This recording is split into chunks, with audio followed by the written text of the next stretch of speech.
Buenas. Hoy nuevamente tenemos la oportunidad de hablar con alguien con quien ya hemos hablado y hay siempre mucho tema, Carlos Alonso Lucio. Muchos sabemos quién es él, muchos lo conocen. En Plata Blanca, Carlos Alonso empezó a estudiar economía, pero se atravesó una cosa que se llamaba la revolución. Y Carlos Alonso se fue para el monte con el M19. Entonces él es graduado en la Universidad del Monte con honores, ¿Cómo? con gran experiencia. Y eso lo ha mantenido desde entonces conectado con las realidades del país. Ha hecho muchas cosas, ha sido productor agropecuario en el Valle del Cauca, es decir, conoce el mundo real en todas sus dimensiones y yo creo que eso le da muy buena sensibilidad para tocar los temas. Habría mucho más que hablar de Carlos Alonso, pero este no es una para presentarlo, sino simplemente para indicar a grandes rasgos con quién vamos a conversar. Carlos Alonso, muchas gracias por esta nueva oportunidad de conversar. Por favor, Juan Manuel, una alegría de nuevo estar contigo aquí conversando. Muy bien. Y arrancamos. En estos días yo leí una columna tuya que me dejó pensativo, fue la que me trajo acá. Y era una columna hablando sobre la paz total y muy específicamente sobre las posiciones del comisionado de paz, que confieso, empecé a leer un larguísimo documento del comisionado y para en la mitad se me acabó la gasolina, pero veo que tú lo leíste con cuidado. ¿Estás viendo ahí alguna posibilidad de la famosa paz total que todos quisieran? ¿Estás viendo el comisionado que está cogiendo el toro por los cachos o esto nos puede volver un encierro costeño? ¿Cómo la ves? A ver, Juan Manuel, yo soy no soy optimista De entrada. con el planteamiento del gobierno sobre el tema de la paz total. Entre otras cosas porque me parece que pusieron al frente de esa tarea a personas que no saben de eso, que no tienen experiencia de eso. Yo nunca en mi vida he visto personalmente al comisionado de paz. Me enteré que existía cuando lo nombraron. Lo mismo. O antes cuando lo vi en lo de las visitas a la picota y no sé qué durante la campaña con el hermano de Petro por ahí, pero yo no sabía. No tenía claro quién era el personaje. Yo tampoco sé quién es. Pero lo cierto es que uno observa que no tienen los conocimientos básicos de manejar algo tan complejo como es un proceso de paz. En un país donde además hay mucha gente con experiencia en el tema de la paz, porque negociaciones de paz viene habiendo en el último periodo de Turbay para acá. Si algún país ha tenido experiencia en ese campo es Colombia. Es Colombia. En eso no podemos improvisar y no podemos decir que estamos en el día 1 de la búsqueda de la paz. Exacto. Entonces, con fracasos, éxitos. Hay un elemento que uno sabe perfectamente y que se lo da la experiencia que ha tenido como empresario, como dirigente político, como lo que sea. Y es en las tareas importantes, además de las razones y los argumentos, tú tienes que tener a los responsables de la tarea. Tú puedes tener la mejor idea, pero si al frente le pones gente que no es capaz de realizarla, la tarea se frustra. Y uno observa que este comisionado no tiene la experiencia, el conocimiento, la trayectoria, el peso específico y la credibilidad para sacar adelante un proceso, repito, tan complejo como la paz total. Con un elemento, lo digo desde afuera, puedo estar equivocado, y es que adicional a eso, se encierra, no consulta, no se abre. Parecería como si ellos ya supieran esto cómo se va a hacer y no saben cómo se debe hacer. A ver, fíjate, por ejemplo, síntomas como este. Sí. Tengo entendido que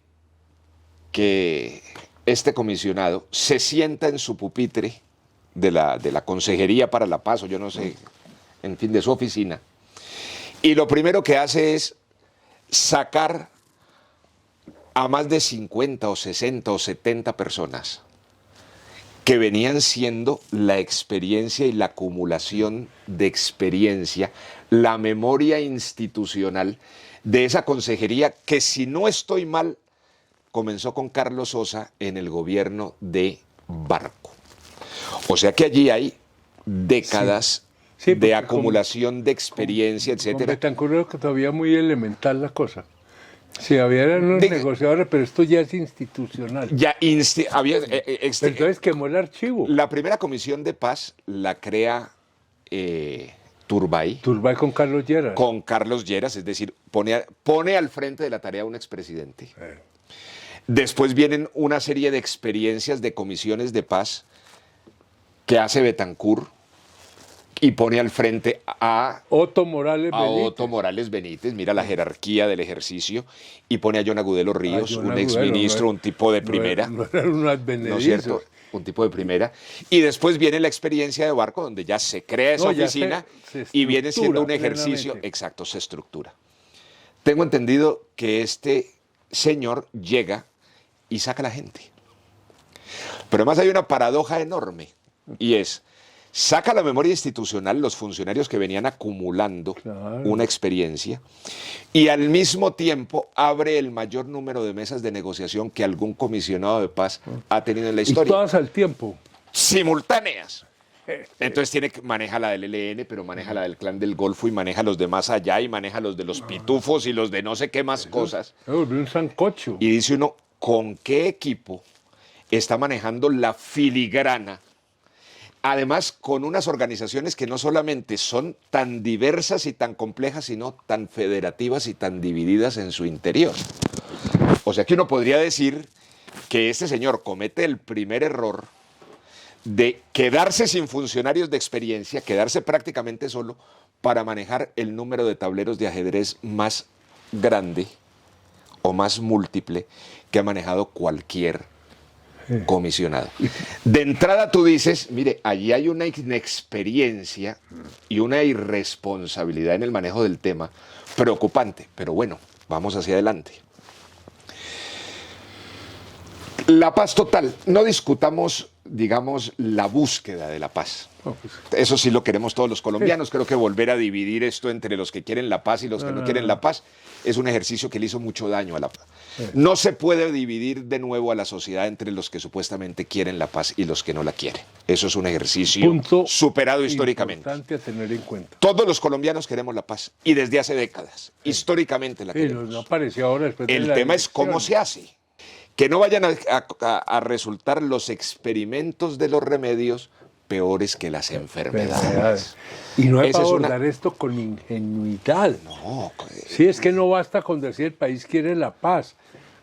¿Cómo Mira, por vamos ejemplo, tejiendo todas esas relaciones? por ejemplo, errores estratégicos que demuestran que comenzando, por hecho, es que el comisionado de paz me da la sensación de que sabe de la paz lo mismo que la ministra de Minas sabe de hidrocarburos. Una comparación. Es decir, fuerte. creo que es un gobierno experto en poner gente que no sabe y que no tiene ni idea de la responsabilidad que asume. Ay, que maneja ideas generales. Ah, no, ideales, que se meten en unas nubes y unos en unas embelecos, nubes y unos cuentos. unos cuentos, pero que dice uno, no, a ver, espérese. eso ¿Cómo se tiene aterriza? concreción. ¿Cómo se aterriza aterriza. ese ejercicio? ¿Cómo devuelven decisiones? Mira, por ejemplo, este tema, es que yo creo que Petro tampoco sabe de eso.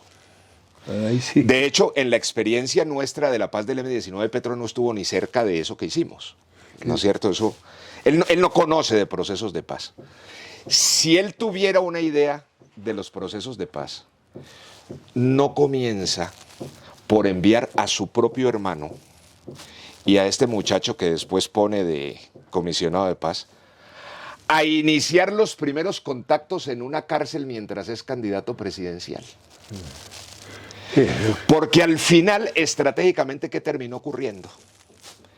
Que contaminó de sospecha lo que iba a ser su proceso fundamental. Y empezaron a gaguear y a dar unas explicaciones Que no cuadraban. convencían. Que Sí. no cuadraban. Entonces, fíjate una Perdóname, cosa. una bobadita que la mencionamos ahora. Y alguien que tiene experiencia en esto, no puede estar o no de acuerdo con él. Álvaro Leiva lo sacó completamente, le prohibió que se arrimara al tema. A mí de me da la paz. sensación de que Petro detesta que alguien que sabe sobre algo asuma una Yo responsabilidad. creo que este es un ejemplo, ¿No es cierto? el Es un caso de ejemplo Leiva, clarísimo. La Paz. Fíjate una cosa, me parece de una tremenda inexperiencia iniciar los contactos de una paz en perspectiva desde una campaña presidencial con su hermano en una cárcel con los narcotraficantes. Sí. Por una razón muy simple. Porque ese primer paso mal dado contaminó la legitimidad requerida en cualquier proceso de paz para que un gobierno tenga la autoridad moral de convencer a la sociedad sobre su propia política pública. Ese punto es fundamental, habría que subrayarlo. Ese es un tema fundamental porque casi que podríamos hablar de que ahí se resbaló en algo que se llama el capítulo de la legitimidad del gobierno para poder sentarse a negociar con las contrapartes y con unas contrapartes tan complicadas que no solamente son las guerrillas clásicas como el ELN, sino los grupos de narcotráfico, No, es que son grupos que históricamente se relacionan con el tema de la corrupción. lo único que tienen en común es la violencia. Es que fíjate,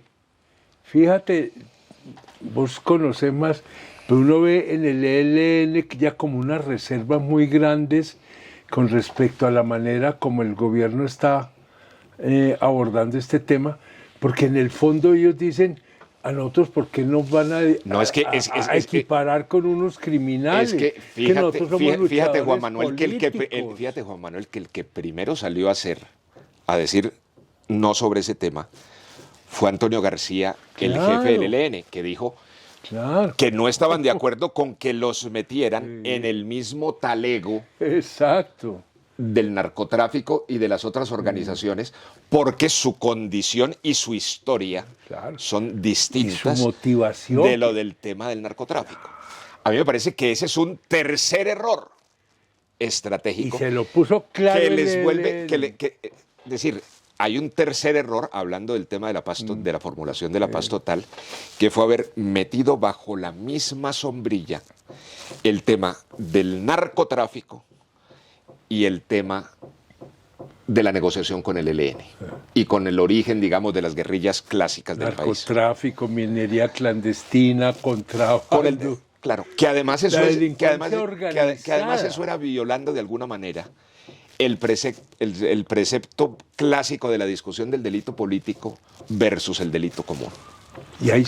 De hecho, quedaron a mitad de camino con un problema muy grave y es, le pusieron el bautismo público de paz total y los metieron ahí y después les tocó, cuando todo el mundo les brincó, les tocó reconocer que tenían que abrir un camino para lo que llaman la negociación política y otro camino para lo que llaman el sometimiento a la justicia. Exacto. Pero independientemente de que den los pasos para eso, ya quedó bautizado. Y eso ya quedó mezclado. Quedó mezclado. Ojos en el imaginario colectivo y de la ciudadanía, eso ya quedó. Y esos cambios ya son de forma. Mejor dicho, yo no veo cómo puede el gobierno seguir con el mismo comisionado y bajo el mismo rótulo de la paz total las negociaciones. Porque o las negociaciones con el ELN para que prosperen terminan canibalizando a las del narcotráfico, o lo peor, que es lo que se está viendo, es que las negociaciones con el narcotráfico terminan canibalizando y sacrificando el proceso de negociación con el ELN. Casi que lo que estamos viendo en la práctica es que terminan siendo dos negociaciones incompatibles en el mismo laboratorio. Por más que el gobierno trate de ponerlas bajo el mismo techo, porque lo único que tienen en común es que ambas atentan con motivaciones diferentes a la posibilidad de paz en el país. No, y que se rejuegan en las regiones, sí, es decir, mil cosas, pero metodológicamente es imposible adelantarlas. Estoy de acuerdo en ese punto y creo que quedó pues, muy claro para quienes nos vayan a escuchar. En general, en la lógica política que ha desarrollado Petro, por lo menos en sus planteamientos, le da una enorme importancia a decir las problemáticas y las soluciones del país en el fondo dependen mucho de los territorios, de las regiones, de las comunidades en donde esto se desarrolla. Entonces uno lo ve como en la política agraria y en ciertos elementos una búsqueda que además el país lo ha planteado y eso está desde la Constitución, pero tratar de volverlo ya un instrumento de organización de la actividad política territorializando la política pública, territorializando las decisiones, territorializando los recursos. Y uno siente, o yo no sé si estoy equivocado, también hay como una idea de que la paz se pueda territorializar, que uno puede ir como sacando regiones del conflicto y los va poniendo en un escenario de paz. Eso implicaría primero que hay una diversidad de actores y de problemáticas, nos podemos poner de acuerdo. Pero ojo, yo creo que es difícil decir que cada una de esas dinámicas de violencia obedece a causas diferentes, y ahí nos empieza a abrir el común elemento del narcotráfico, ¿sí? Yo creo que para las dos, pero sobre todo para la violencia no política. Y yo no sé entonces hasta dónde la posibilidad de territorializar se queda en un discurso, porque hay un elemento común abarcador que es el narcotráfico. Dicho de otra manera, con el narcotráfico como está, es muy difícil que pueda haber una negociación de paz fraccionada territorialmente o nacional. Pero fíjate... Y vos y yo alguna vez hablamos de eso hace mucho tiempo. Dijimos, oiga, hay que buscar los acuerdos con la guerrilla, pero también hay que abrir puertas para hablar con el otro lado, porque si ese otro lado no entra, van a ahogar esto, lo van a volver imposible. Y yo creo que un poco ese mismo concepto está vigente. Fíjate, yo creo que ¿Te sí. acordás de esa claro, conversación? Claro, pero fíjate una cosa, Juan Manuel. Creo que el tema de fondo no es tanto el problema no radica en la regionalización, casi que en un enfoque de regionalización de los procesos de paz, porque pienso que la realidad lo impone. Es decir, hay unas dinámicas tan particulares. Ya en cosas específicas. Es decir, tú no puedes hacer la paz en el Cauca de la misma manera que puedes planteártela en Catatumbo. De acuerdo. Y son temas que no acaban de nacer. Son realidades históricas que han venido madurando a lo largo de decenios, etcétera, y que hay que enfocarlas y hay que observarlas con la mayor... Ahí habría un punto positivo el problema, de la aproximación de Petro. Pero el problema no es la regionalización. El problema es que se haga la guachapanga. Me explico mejor. Cuando uno observa, por ejemplo, lo que terminó siendo una cantaleta, de que los diálogos regionales para el tema de la elaboración del proyecto del plan de desarrollo, eso terminaron convirtiéndolo en algo sin fondo, sin contenido, sin sustancia. Claro que la participación de las regiones hubiera sido muy importante en la confección del plan de desarrollo. Así debe ser. Pero no le digan a la mentira y la cantaleta al país de que en una reunión donde lo único que se escucharon fueron 20 discursos en clave de arenga de distintas ONGs y 3 asociaciones y 4 dirigentes regionales, era un ejercicio serio de participación ahí ciudadana. no habló la comunidad. Ahí, no, pero además creo que es un enfoque populista. Quitarle ¿No creo. Buscarle la fotografía en vez de hacer, si yo voy a gestar un proceso de participación regional, y lo voy a hacer con seriedad, yo planifico el ejercicio, identifico los protagonistas, meto unas mesas técnicas que recojan y estudien las propuestas, traigo los expertos.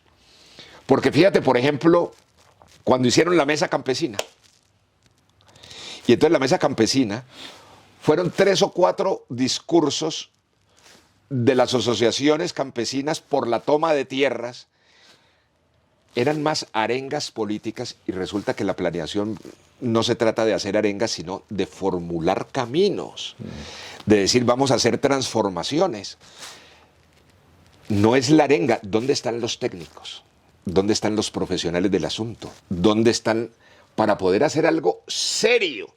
No le metamos demagogia a algo tan serio como la participación regional en la confección de sus propios planes de desarrollo, que sería equivalente a sus propios planes de futuro. O si no acabas con la no, entonces terminas manoseándola, escuelas, Claro. Eso sí. Manoseas la figura, Absoluto. manoseas la herramienta y terminas desprestigiando y dejando a la gente sin caminos de la cosa. Y al gobierno sin credibilidad. Y sin credibilidad. Entonces ¿qué es lo que está ocurriendo con esto? Y la paz total la están manoseando hasta el punto que ya nadie va a querer mirar esa cosa. Yo creo, la impresión que yo tengo es como, Mira, como un balón todos, que se está yendo una bonita idea que nunca llegó. mira, revisa tú opiniones y artículos de gente que sabe de este que tema. sabe del tema. Por ejemplo, revisa las opiniones de Eduardo Pizarro. Revisa las opiniones de Reyes Posada. Revisa las opiniones de Humberto de la Calle. Revisa las opiniones de una cantidad de gente que tiene experiencia en el Sergio tema. Jaramillo, que le Ser- tocó todo. Todos los que saben le dicen, por ahí no es, Por ahí y no es eso la va a cosa. fracasar. Y se va Y a no frustrar escuchan. y va a engañar al Entonces, país nadie serio se Y va a está dif- metiendo en eso. y va a dificultar aún más que se pueda Mira, recorrer ese Juan camino. Manuel, nadie serio se está metiendo en eso de la Yo paz creo, total. y eso está quedando ahí. Y todo el mundo estuvo dispuesto a No, ayudarle, es que a decirle, venga, vea, venga, le entrego la Venga, no le experiencia. metemos, pero sentémonos y miremos. No escucharon. Pues que volvemos por donde empezamos. El consejero, el No sabe de comisionado eso. Paz, y lo primero que Entonces, hizo por fue e- salir de la gente que Que sabía. Por lo menos escuche. Es una cosa resentida Pero y se- paranoica. Se sienten que vienen como que han caído del sobaco del Espíritu Santo y son personas iluminadas. Manejan unos Que ahora complejos, sí llegaron manejan los unos que entienden el país complejos, y no llegaron los que entienden el país. manejan unos complejos muy difíciles de superar. A mí me preocupa, y eso lo podemos, porque hablamos ahora de la minería, el tema de la salud, pues que eso ya nos salimos a otros temas, Pero te digo una cosa, pero tienen ese parte, común denominador, que Juan es Manuel, una soberbia Juan del Manuel, poder. parte de un elemento. No basta la buena idea, si es que es buena idea. Sí. No basta la buena propuesta. Si tú al frente de las misiones, de las tareas, de los proyectos, no pones gente capaz de sacarlos adelante, se frustran. No hay nada que hacer. La historia sigue siendo un problema de hombres y mujeres trabajando. Claro, y ahí como dicen los costeños, por hacer bonito, hace feo. Claro, Pero claro. usted sabe que no acabó el tiempo. Sí, ya. Nadie le ha dicho. Esto ya tocó, el tiempo tocó a su fin, el tema lejos de ahí. Pero yo creo que con todo esto vamos ayudando a pensar, a tratar de entender lo que está pasando. De eso se que son trata. ¿De qué es eso? Es decir, eso. ¿cómo logramos que el debate público en Colombia produzca una mayor reflexión? Es reflexión y ya En la sobre sociedad. esa, cada uno toma la decisión que su conciencia le indica. Pero en últimas, yo te podría decir, sigo creyendo después de esta charla en lo mismo. Con ese equipo flojo que tienen al frente de esa tarea, no va a funcionar. Esa es Ni la paz total, ni la paz a media, ni No, la no, paz no. por La pedazos, paz, ni la no, paz no, no, regional. no. Eso no va a Es funcionar. más, puede ser un combustible para acrecentar guerra y conflicto. Que es la advertencia que hace Eduardo Pizarro en una magnífica Ojo, que es que entrevista esto que hizo sale hace mal poco. Y dijo, se- no, se es que no. dispara para el otro lado. Exacto, se dispara para el otro lado. Y es lo que uno está viendo del crecimiento de la inseguridad en las ciudades, Dios del quiera crecimiento que de la no sea violencia así, en los pero- regionales. Dios quiera que no, pero pero, no. están manejando eso Todo muy mal. indica que no. Están manejando eso muy mal. Carlito, ¡Qué gracias. alegría!